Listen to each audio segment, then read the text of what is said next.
बात करते हैं जीव विकास की बात करते हैं। जीव विकास का या जीव विकास को सर्वप्रथम किसने परिभाषित किया? तो जीन बैप्टिस्ट डी लैमार्क ने किया था। किसने किया था? लैमार्क ने किया था। क्लियर हो गए? तो और बात करें तो वैज्ञानिकों ने आधुनिक मनुष्य का अंतिम पूर्वज किसे माना है? अंतिम पूर्वज जो लास्ट में मान लिया है कि भाई यही है, तो क्रो मैग्नॉन मानव का प्रजाति माना है। ठीक है, उसी का पूर्वज हम लोग हैं, क्रो मैग्नॉन मानव का। वर्तमान प्रमाण के अनुसार अगर पूछे कि पृथ्वी पर जीवन का उद्गम लगभग कितना 2 अरब वर्ष पूर्व जो है माना जाता है। 2 अरब वर्ष पूर्व हो चुका था। समझ गए? 30 और देखते हैं यहाँ पे विकासवाद का सिद्धांत अगर बात करें, किसकी बात करें? विकासवाद का सिद्धांत, थ्योरी ऑफ इवोल्यूशन बताएंगे। तो विकासवाद का सिद्धांत किसने प्रतिपादित किया? तो चार्ल्स डार्विन ने किया था। जैसे जीवन विकास का अगर सर्वप्रथम किसने परिभाषित किया तो जीन बैप्टिस्ट बोलते हैं, डी लैमार्क ने किया था। ठीक है, डायरेक्ट आप लैमार्क बोल सकते हैं।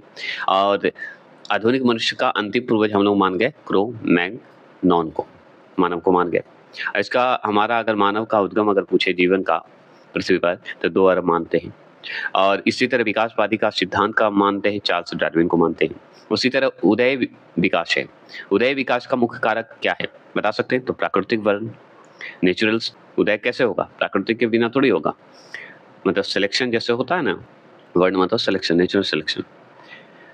और सुन लीजिए, उदय विकास के उत्परिवर्तन सिद्धांत की बात करते हैं।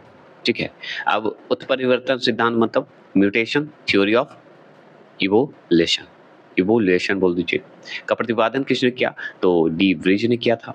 तो हुगो डी व्रिज ने। जैसे उत्परिवर्तन सिद्धांत आएगा वैसे ही म्यूटेशन जैसे शब्द आएगा, हुगो डी व्रिज, टिक लगा दीजिएगा। यहाँ पे सवाल को ध्यान से सुनिएगा। जैसे मान लीजिए बोल दिया कि जुरासिक युग का सबसे प्राचीन पक्षी कौन है, तो हम बताएंगे आर्कियो, या देखेंगे आर्कियोप्टेरिक्स पक्षी है।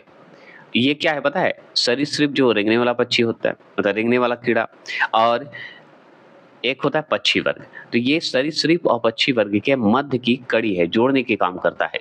और कौन करता है? तो आर्कियोप्टेरिक्स जोड़ने का काम करता है, जो कि जुरासिक युग का सबसे प्राचीन पक्षी है ये। क्लियर? चलिए, अगर पूछे मैमथ, मैमथ पता है हाथी को बोला जाता था, बहुत विशाल हाथी होते थे इसलिए, अब प्राचीन समय का है। तो मैमथ किस जीव का पूर्वज है? तो हाथी का पूर्वज है। हाथियों से खतरनाक लगता था। पृथ्वी पर जो है सबसे पहले किस जीव की उत्पत्ति मानी जाती है? तो हम जानते हैं नीलहरित शैवाल की उत्पत्ति मानी जाती है। एक तरह से ये जीव ही है नीलहरित, ब्लू ग्रीन एल्गी बोलते हैं इसे, है ना। तो शैवाल को, तो ये शैवाल ही था जो कि सबसे पहले हुआ था, जीवित हुआ था पृथ्वी पर। और शीत ऋतु में जो है पशुओं के प्रसुप्ति काल मतलब जो पीरियड आते हैं,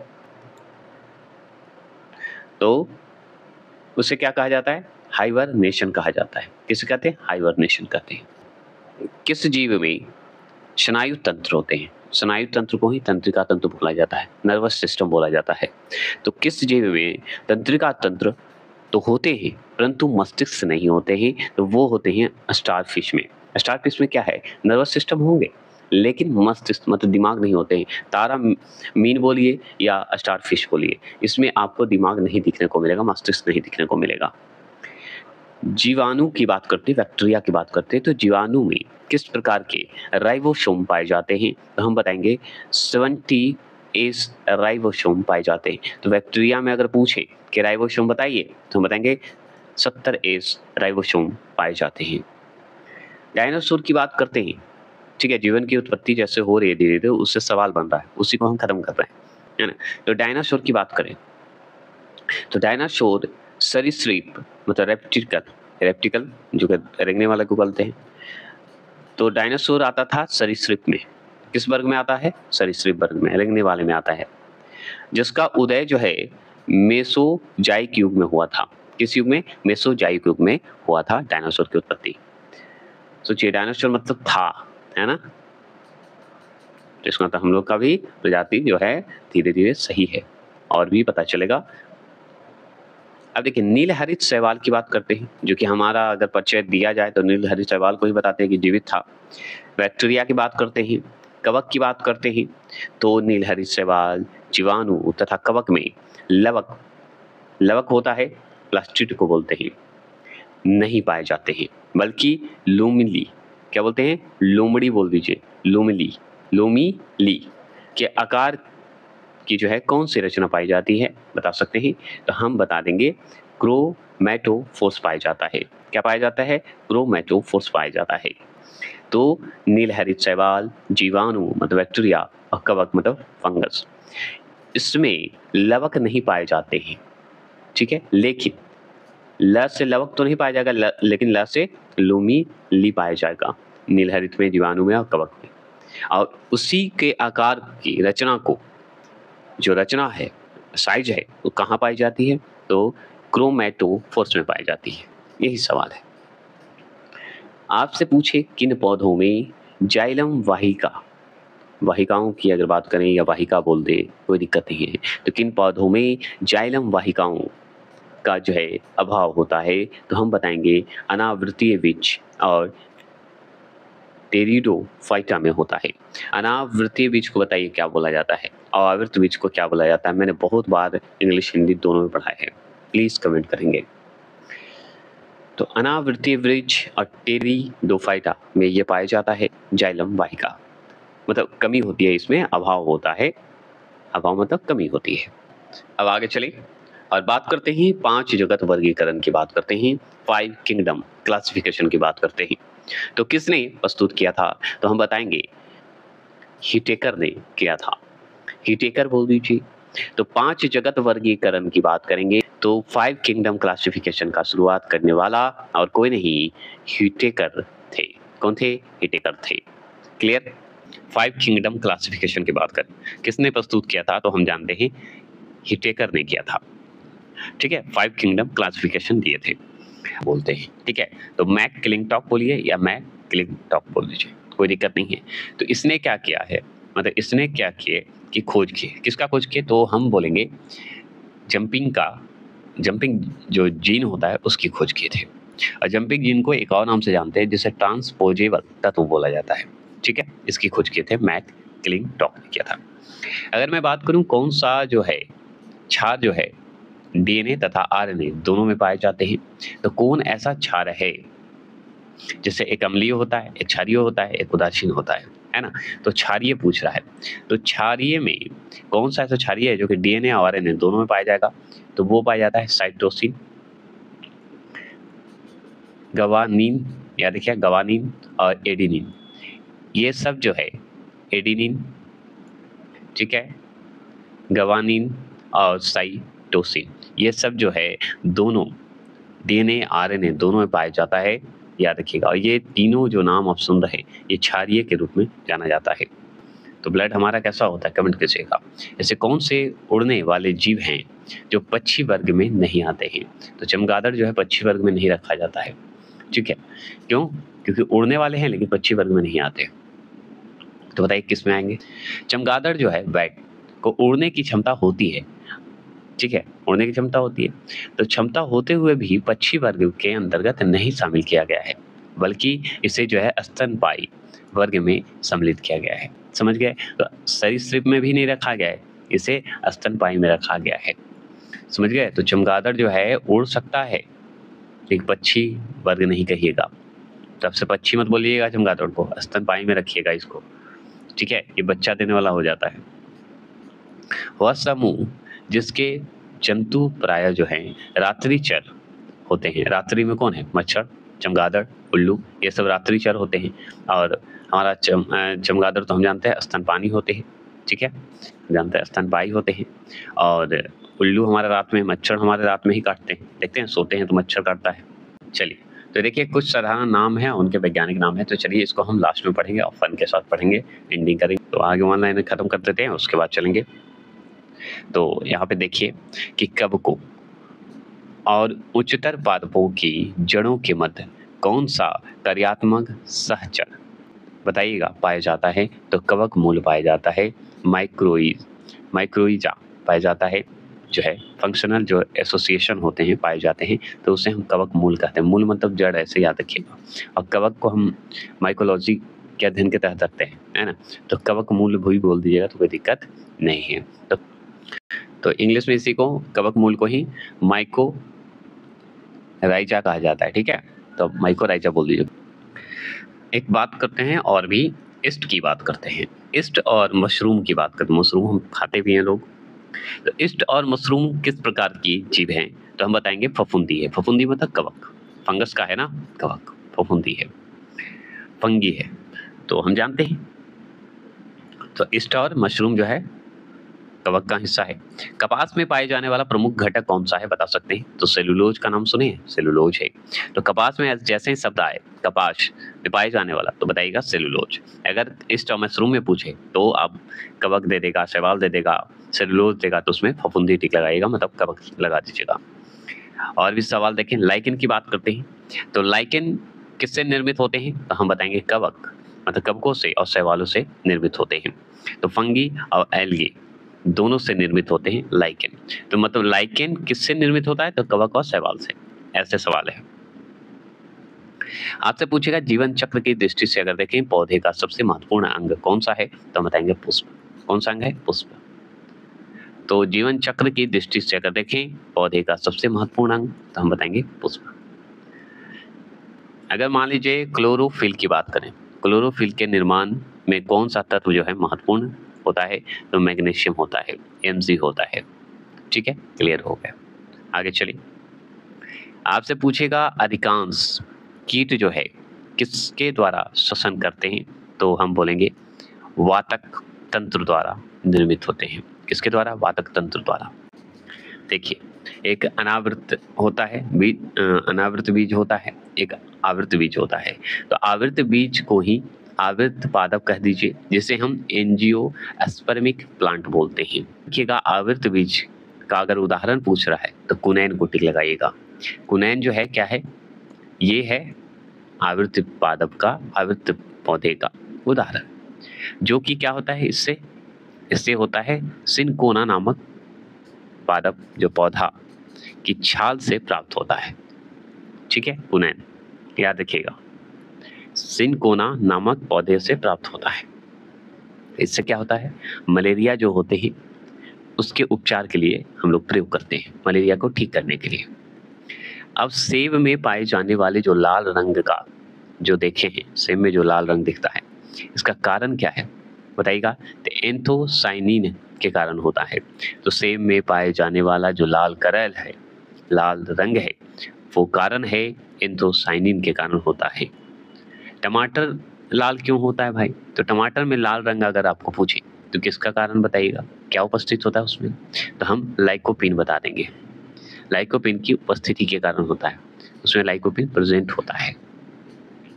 तो आपसे सवाल पूछता है ना कि लाल टमाटर लाल क्यों होता है भाई, कारण क्या है, तो लाइकोपिन के कारण। सेब लाल क्यों होता है, तो एंथोसाइनिन के कारण, साइनिन के कारण।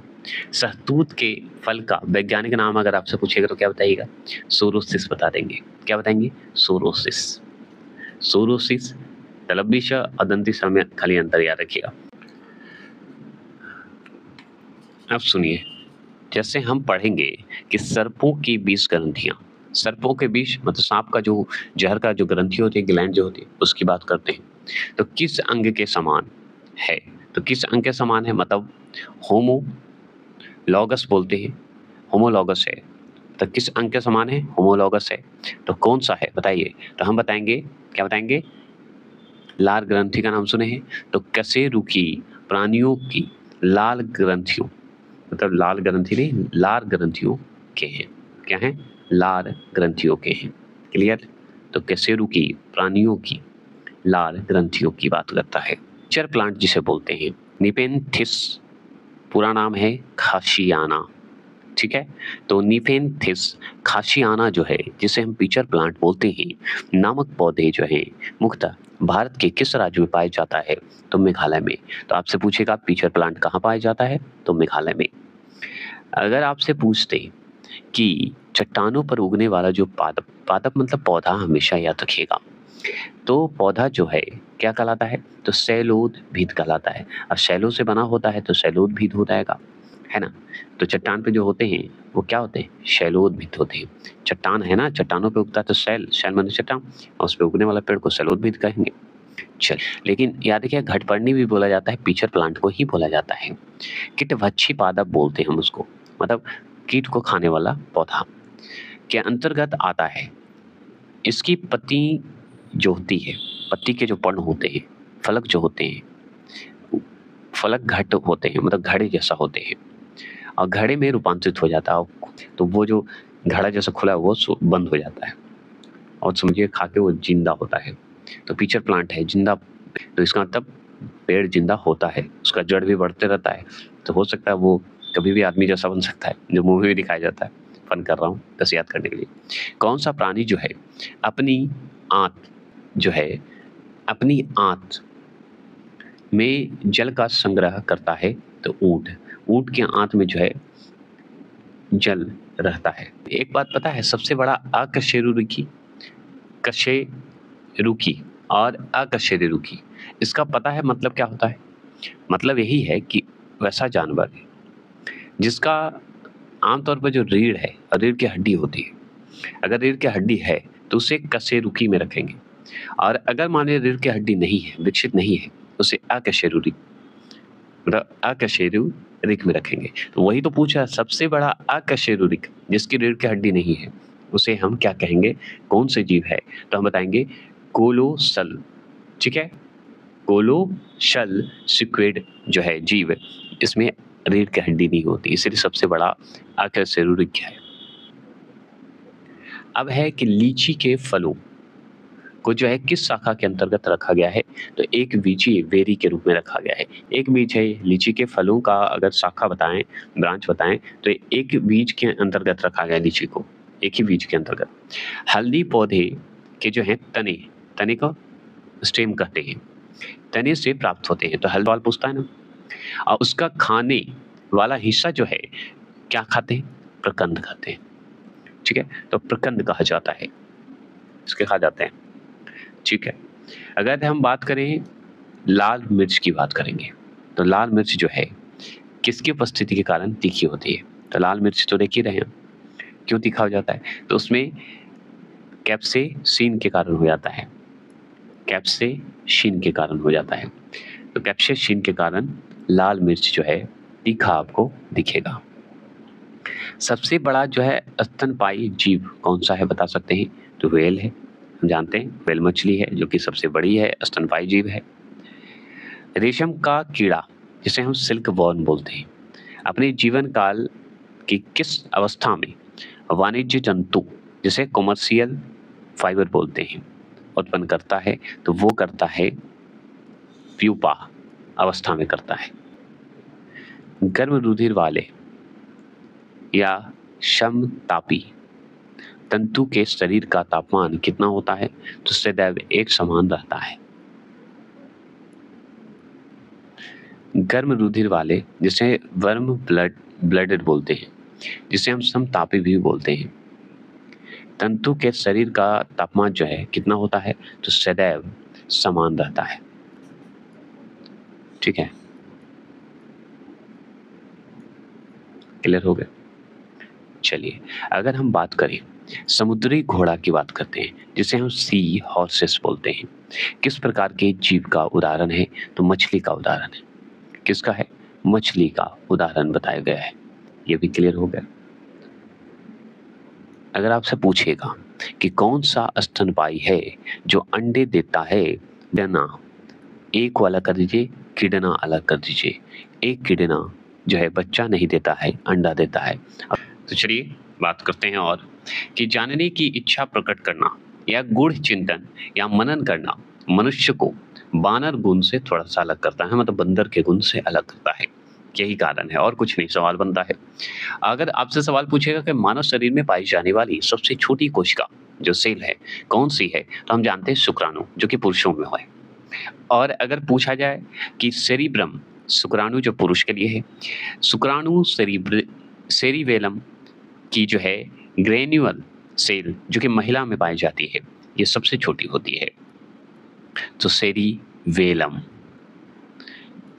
ग्रेन्युअल सेल जो महिलाओं के लिए है, ये सबसे छोटी होती है। क्लियर हो गए? शुक्राणु सबसे छोटी होती है। ऑप्शन पे डिपेंड करता है कि आप किस ऑप्शन के तहत दे रहा है, महिलाओं के लिए दे रहा है कि पुरुष के लिए दे रहा है। सील, सील की बात करेंगे तो सील जो है किस वर्ग का प्राणी है? तो स्तनपानी जो है स्तनपायी का है। तो सील की जैसे ही बात आएगी तो स्तनपायी की बात करेंगे, मेमल्स की बात करेंगे। क्लियर हो गए?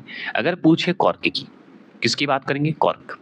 कॉर्क की बात करें किस पेड़ से प्राप्त होता है? कॉर्क स्क्वायर नहीं है, क्वैकर्स है, क्वैकर्स से प्राप्त होता है।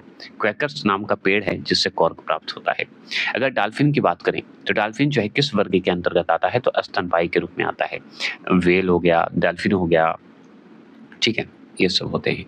अगर आपसे पूछे अफीम या मॉर्फिन, जिसे हम याद रखिएगा, अफीन जो होता है, मॉर्फिन जो होता है, देखे होंगे आप, नाम सुने होंगे।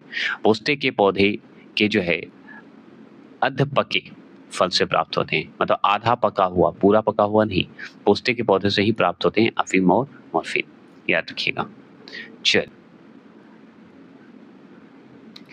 अब थोड़ा सा और जान लीजिए कि गन्ने के रोपण में जो है उसके किस भाग का प्रयोग किया जाता है? तो तना का किया जाता है। किसका करते हैं? तना का करते हैं। समझ गए? किसका? तना का। अगर आपसे पूछे लहसुन,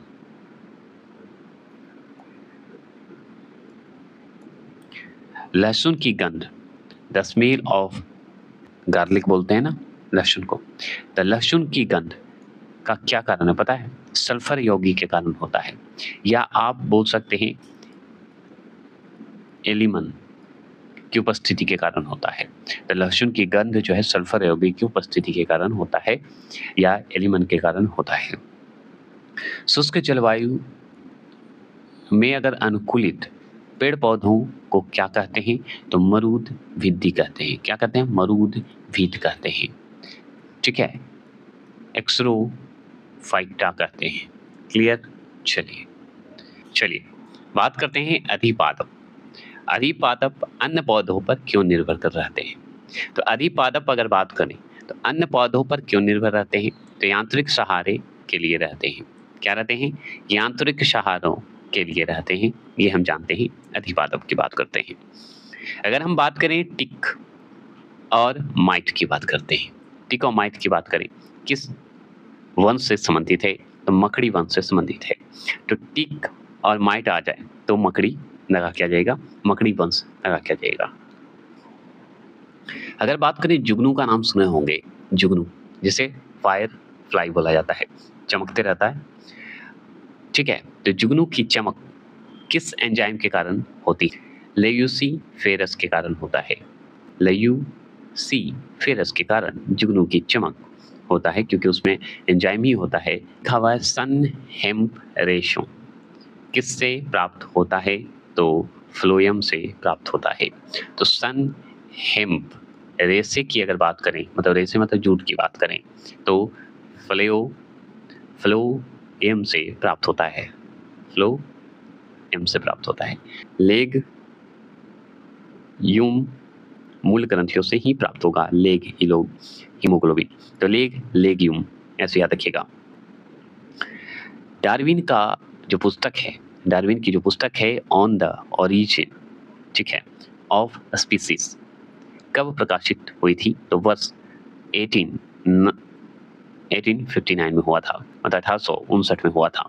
तो 1859 में जो है डार्विन की एक पुस्तक आई थी, डार्विन की एक पुस्तक थी, उस पुस्तक का नाम है ऑन द ओरिजिन, ठीक है, ओरिजिन बोल दीजिए, तो ओरिजिन ऑफ स्पीसीज बोलते हैं। अगर आपसे पूछ रहा है कि जैव विकास के पक्ष में किस स्रोत से प्रत्यक्ष प्रमाण प्राप्त होते हैं, तो हम प्रत्यक्ष रूप से, डायरेक्ट रूप से प्रमाण अगर पूछे तो जीवाश्मों से ही प्राप्त होते हैं, अगर जैव विकास की बात करें तो, ठीक है। जीवों के उद विकास की बात करें, इवोल्यूशन की बात करें के संदर्भ में कौन सा अनुक्रमण सही है, तो हम बताएंगे कि आगे तो आपका सैलामेंडर, फिर अजगर, फिर कंगारू आएगा, कंगारू लास्ट में आएगा, ठीक है। अनुक्रम जो सही था वो बताया गया है। अगर आपसे पूछे कशेरुकी जीवों में कंकाल पूर्णतः अनुपस्थित होता है, तो ये बात तो सत्य है, कशेरुकी जीवों में अगर कंकाल प्राप्त करने की बात करें तो अनुपस्थित किसमें होगा? तो क्या किसमें बताइएगा? सरीसृप में। देखिए कशेरुकी का मतलब ही होता है कि उसमें कंकाल है, हड्डी है। तो हम लोग में हड्डी-वड्डी है, तो इसलिए हम लोग सम्मिलित हो जाते हैं। लेकिन सरीसृप में तो जो है कंकाल नहीं होते, हड्डी नहीं होते, रीढ़ नहीं होते, तो सरीसृप में नहीं होता, इसलिए अनुपस्थित होता है। उसमें अकशेरुकी होता है, ये बोल दीजिएगा। रेप्टिकल में नहीं होते हड्डी। कॉकरोच हो गया, सिल्वर फिश हो गए, किस प्रकार का परिसंचरण तंत्र है? मतलब सर्कुलेटरी सिस्टम जो है पाया जाता है, तो खुला परिसंचरण तंत्र होता है, पाया जाता है। ओपन सर्कुलेटरी सिस्टम पाया जाता है किसमें? कॉकरोच और सिल्वर फिश में। स्तनपायी भ्रूण के उत्सर्जनीय उत्पाद किसके द्वारा बाहर उत्सर्जित किया जाता है? तो अपरा के द्वारा किया जाता है। अपरा एक शब्द है, उसके द्वारा किया जाता है। प्लेसेंटा भी बोल सकते हैं, ठीक है, प्लेसेंटा के द्वारा। नियत तापी जिसे वर्म ब्लडेड बोलते हैं, जो कि चमगादड़ से जुड़ा हुआ है। तो चमगादड़ कैसा प्राणी है? तो नियत तापी है, वर्म ब्लडेड है। ऐसे स्तनपायी में रखा गया है इसको। अगर आपसे पूछा विज्ञान का या विज्ञान की पैलिओन्टोलॉजी नामक शाखा के अंतर्गत जीवाश्मों का अध्ययन किया जाता है, ये हम तो जानते हैं। ओंटोलॉजी बोलिए, पैलिओन्टोलॉजी बोल दीजिएगा। अगर पूछे सबसे बड़ा पक्षी जो तेज गति से दौड़ सकता है परंतु उड़ नहीं सकता, तो यह शुतुरमुर्ग है, ऑस्ट्रिच है, क्योंकि उड़ नहीं सकता लेकिन तेज गति से दौड़ता है, ठीक है ना। अब इसी में देखिए नमक युक्त मिट्टी में उगने वाली पादप जो पौधा हेलोफाइटस कहलाता है। तो नमक युक्त मिट्टी जिसमें नमक नहीं होता है उसे हेलोफाइटस में रखा जाता है, ठीक है। अगर आपसे पूछे कि एंटी अमीबा हिस्टोलिटिका नामक परजीवी मानव के किस अंग में पाया जाता है? तो आंत में पाया जाता है। तो मानव शरीर का जो आंत है उसमें आपको एंट अमीबा हिस्टोलिटिक पाया जाता है। तो एंट अमीबा हिस्टोलिटिक पाया जाता है कहाँ? तो आंत में। अब देखिए लिगिनन नामक पदार्थ जमा रहता है, तो जाइलम ऊतक पर रहता है। जाइलम टिश्यू पर जो है जमा रहता है। अब जैसे डीएनए संश्लेषण तथा हिस्टोन प्रोटीन कोशिका चक्र जो है किस जो है प्रावस्था में जो है बनती है? तो इस प्रावस्था में बनती है। देख लीजिए कि डूबने से हुए मृत्यु का पता लगाने में जो है किस जीव का महत्व है? तो हम उस जीव का नाम बोलते हैं डायटम। क्या बोलते हैं? डायटम। तो डूबने से हुए मृत्यु का पता लगाने में जो है किस जीव का महत्व होता है? तो हम बोलेंगे उसे डायटम के रूप में हम बताएंगे। पपीते का पीला जो रंग होता है किस कारण होता है? तो हम जानते हैं तो कैरी काजेंथी की उपस्थिति के कारण होता है। तो पपीता का पीला रंग किस कारण? तो कैरी कैजेंथिन के कारण होता है, उपस्थिति के कारण होता है, कैरी कैजेंथिन के कारण होता है, ऐसे बोल दीजिएगा। पौधे के किस भाग से जो है हल्दी प्राप्त होता है? तो तना से प्राप्त होता है। खाते कौन है? प्रकंद भाग इसका खाते हैं। चलिए, तो पौधे का किस भाग से हल्दी प्राप्त होता है? तो तना से प्राप्त होता है। अगर मान लीजिए किस शैवाल से आयोडीन का निर्माण होता है? तो हम बताएंगे भूरी शैवाल से जो है आयोडीन बनता है, जिसे हम इंग्लिश में और भी नाम से बोलते हैं लेमिनेरिया नामक शैवाल से प्राप्त होता है। क्या? आयोडीन का निर्माण होता है, ये शैवाल का नाम है, जिसे हम भूरी शैवाल भी कहते हैं। वे जीवाणु जो वायुमंडलीय नाइट्रोजन को नाइट्रोजन के यौगिकों में परिवर्तित करते हैं वे क्या कहलाते हैं? तो नाइट्रोजन स्थिरीकरण जीवाणु कहलाते हैं, बैक्टीरिया कहलाते हैं। तो नाइट्रोजन फिक्सिंग बैक्टीरिया कहलाते हैं, ये बात याद रखिएगा। अगर आपसे पूछे कि अधिक नमक वाले अचार में जीवाणु जीवित क्यों नहीं रह पाते हैं? तो अधिक नमक वाले जो अचार हम लोग बनाते हैं, खाते हैं, उसमें जीवाणु बैक्टीरिया जो है जीवित क्यों नहीं रह पाते? क्योंकि ये जीव द्रव कुंचित होकर मर जाते हैं। तो जीव द्रव हो जाते हैं, जीव द्रव होने के बेचारा दब के मर जाता है, ये बोल दीजिए। अगर आपसे पूछे कि कवक कोशिका में संचित होने वाला जो खाद्य पदार्थ है कौन सा है? तो ग्लाइकोजेन है। क्या है? ग्लाइकोजेन को हम लोग खाते हैं, कवक का। अगर तालाबों और कुओं में किस जंतु को छोड़ने से मच्छरों को नियंत्रण करने में मदद मिलती है, तो वो कौन-सा फिश है? तो हम उस फिश का नाम है गैबूसिया फिश है। तो गैबूसिया फिश जो है, इसमें क्या है, तालाब और कुआँ में जो मच्छर होते हैं, उसको मार खा जाते हैं या मर जाते हैं या रहते नहीं हैं, कंट्रोल में रहते हैं मच्छर। तो गैबूसिया फिश के कारण। अगर आपसे पूछेगा बिसफेनॉल ए, जिसे हम बीपीए बोलते हैं, क्या है? तो ये है खाद्य संवेष्टन सामग्री से के विकास के लिए प्रयोग में लाए जाने वाला रसायन। मतलब खाद्य जो हम लोग खाते हैं, सामग्री खाते हैं, उसको विकास करना है, ठीक है? तो उसी के बिसफेनॉल के तहत रखा जाता है। जो पकाने वाला काम वाला सिस्टम सुने ना, उसी तरह का ये भी एक प्रक्रिया है। मृदा के प्रयोग के बिना केवल जल एवं खनिज की सहायता से पौधे उगाने की विधि को क्या कहा जाता है? हाइड्रोपोनिक्स कहा जाता है। सही बात है। केवल जल, खनिज की सहायता से, केवल जल, इसमें मिट्टी की आवश्यकता नहीं है, उसे हम हाइड्रोपोनिक्स कहते हैं। सोचिए कितने सवाल इससे पूछा हुआ है। अगर आपसे पूछिए प्रतिजैविक, प्रतिजैविक जो है, जिसे हम एंटीबायोटिक्स बोलते हैं, किससे प्राप्त किए जाते हैं? तो जीवाणु से ही प्राप्त करते हैं, बैक्टीरिया से प्राप्त करते हैं, है कि नहीं? अब इष्ट कोशिका की बात करते हैं। इष्ट सेल जो है, में कौन सा मुख्य विकर एंजाइम, मतलब विकर मतलब एंजाइम उपस्थित होता है? तो जाइमस होता है। जाइमस बोल दीजिए, जाइमस बोल दीजिए। अगर आपसे पूछे कि जब एक ही जीन 2 या 2 से अधिक भिन्न-भिन्न लक्षणों को एक साथ नियंत्रित करती है, मतलब कंट्रोल करती है, तो इसे क्या कहा जाता है? तो बहुप्रभावित का नियम कहा जाता है। मतलब अब नियंत्रित करेगी तो बहुत कई रूपों से करेगा ना, मल्टीपल करेगा, तो बहुप्रभावित का ये नियम कह सकते हैं। चलिए, ये तो बात हो गई।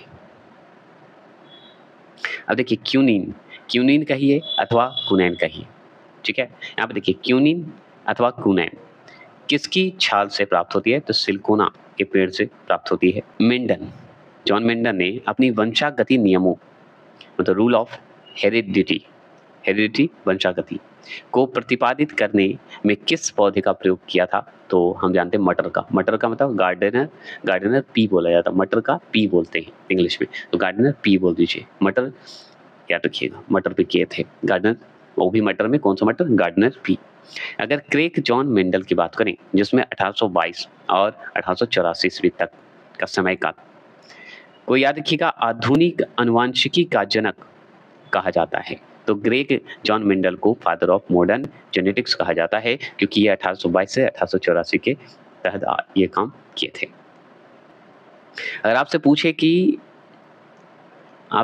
कि सूखा सहिष्णुता, ठीक है, सूखा सहिष्णुता से संबंधित हार्मोन अगर पूछे, तो हम एब्सिसिक अम्ल बताएंगे, एब्सिसिक अम्ल बताएंगे। अधिकांश एंजाइम किस ताप पर सर्वाधिक सक्रिय होता है? तो 20 से 35 डिग्री सेल्सियस के मध्य होता है, इससे ज़्यादा नहीं होता है। क्लियर हो गया?